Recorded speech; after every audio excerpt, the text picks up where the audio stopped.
Hi, I'm Tahlia and I run the citizen science project Echidna CSI. I get to study echidnas for my PhD and they are extraordinary animals, but we still lack a lot of information about their populations in the wild and we have a concern for their long-term survival. But today I'm going to share with you some of their amazing facts that we have about echidnas now and how you can get involved with research so that we can find out more about them and help with their conservation. So right now is actually echidna breeding season, and this is the only time of the year that you are likely to see more than one echidna together. And that's because during breeding season, echidnas make these things called trains, where one female is leading the train and she has multiple males following behind her, all trying to mate with that one female. Now these trains can last for several weeks at a time until the female eventually picks one of the males to mate with. She is pregnant for about 23 days and then she lays an egg. So echidnas and platypuses are the only egg-laying mammals in the entire world. We are very lucky to have them here. So when she lays the egg, it lives in her little pouch until the baby hatches. And at that point, the baby echidna is only the size of your thumbnail. Baby echidnas, which are called a puggle by the way, will stay inside of the mother's pouch for about 45 days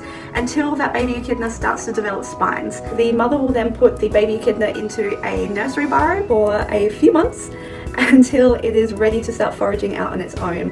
And then they really sort of become their own animals and don't have much interaction with their mothers afterwards. Other interesting things that you might not know about echidnas is that they are very good swimmers, and if you keep an eye out during summer, you might see an echidna in your bird bath or in your swimming pool or even crossing a river or swimming in the ocean. Echidnas are incredible swimmers thanks to their back feet actually pointing backwards, and also they seek out water during the hotter months because they can't deal with hot temperatures as well as we or other mammals can. Speaking of finding echidnas in odd locations, you'll find an echidna in any sort of environment. They have adapted very well to Australia, so you can find them from the middle of the desert to snow and even in your own backyard. So we run the citizen science project called Echidna CSI, where if you download our app, you can submit a sighting of an echidna anytime that you see it, and that gives us information about their populations across Australia that we didn't used to have.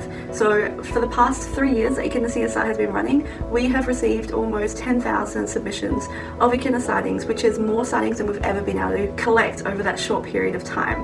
Also, if you so dare to, we also ask the public to collect echidna poo for us. Now there is a good reason for that, and that's because I'm actually a geneticist, and so I look at the DNA and the hormones that are found in echidna poo, and from that I can have a look at how healthy the echidnas are, what exactly they're eating, even tracking their populations through time. So it's been a very exciting project to run. We've been very grateful for the amount of support that we've had so far, but can always use more. So if you'd like to, please do follow us along on all of our social media accounts. We have Facebook, Twitter and Instagram, and Google us if you'd like to find out more information. I hope this has been educational and insightful and fun, and that you see an echidna soon.